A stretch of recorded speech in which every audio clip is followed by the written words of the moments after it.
In this video, I'm going to show you how we can deploy the facts into the target data warehouse.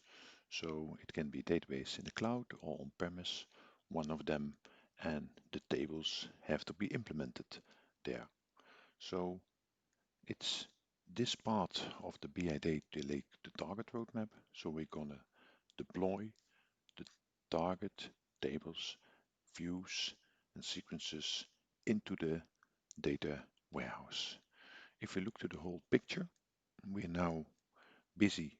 We generated the DDL for it, and we're now implementing here the facts into the target area, into the schemas of the target data warehouse.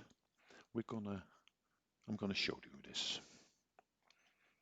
Okay, we first want to implement the tables.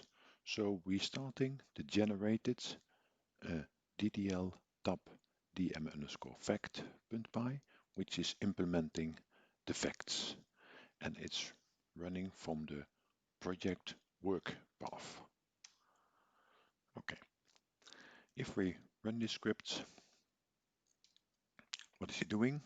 We got here 1, 2, 3, 4 facts, and for every fact he is creating a sequence and a table. So the table will be dropped first and then created again, and grants are giving to on this table and on this sequence to the user to run it later and fill it with records. So that's done. And the second part is implementing the views. So there's a script created, not DDL tab, but DDL_view dm_fact.py, which is implementing the views in your target data warehouse. And everything is created, everything is fine.